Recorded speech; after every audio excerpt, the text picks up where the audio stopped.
हिंदी कहानी में आपका स्वागत है। पुराने जमाने में बगदाद नाम के शहर में एक गरीब लड़का रहता था जिसका नाम था अलादीन। चाचा, ये बचा हुआ सेब दे दीजिए, माँ भूखी है। क्या तुम अमीर बनना चाहते हो अलादीन? आप कौन हैं? गुफा में सिर्फ एक चिराग है, वही मुझे चाहिए, बाकी सब तुम्हारा। अलादीन कुछ सोचते हुए गुफा के भीतर चला गया। तो जादुई बगीचा है।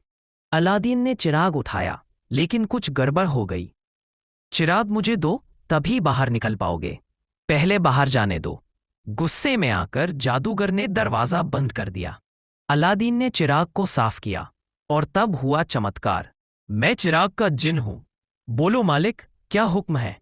जिन के जादू से अलादीन का जीवन बदल गया। अब उसका एक भव्य महल था। वाह, ये राजकुमारी कितनी सुंदर है। अलादीन ने निश्चय किया, वह उसी से विवाह करेगा। सुल्तान अलादीन की दौलत देखकर बहुत खुश हुए और विवाह को स्वीकृति दी।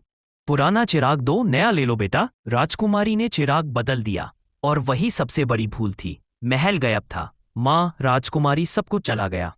मुझे मेरा चिराग वापस चाहिए, अभी। अलादीन ने चुपचाप चिराग चुरा लिया और जिन को फिर से बुलाया। आपका आदेश मेरे सिर आंखों पर मालिक। इस बार यह दुष्ट जादूगर कभी वापस नहीं आएगा। बुराई पर अच्छाई की जीत हुई। अलादीन और राजकुमारी ने साथ मिलकर न्याय और भलाई से राज किया। अब हमें जादू की जरूरत नहीं, सिर्फ सच्चाई ही काफी है। राजकुमारी ने कभी सोचा भी नहीं था कि चिराग कोई खास चीज है। पुराना चिराग दो बेटा, नया ले लो। ये पुराना हो गया, लो इसे बदल दो। अगले ही दिन सब कुछ गायब था। महल, राजकुमारी, माँ, जैसे कुछ था ही नहीं। ये सब उसी जादूगर का काम है। मैं हार नहीं मानूंगा। अलादीन लंबा सफर तय कर उस नए शहर पहुंचा जहां जादूगर महल समेत था। बस अब चिराग मेरे हाथ में आए। और जैसे ही चिराग मिला, मालिक का आदेश, यह जादूगर अब कभी वापस नहीं आएगा। इस बार अच्छाई ने बुराई को हमेशा के लिए हरा दिया। अब अलादीन को किसी जादू की जरूरत नहीं थी।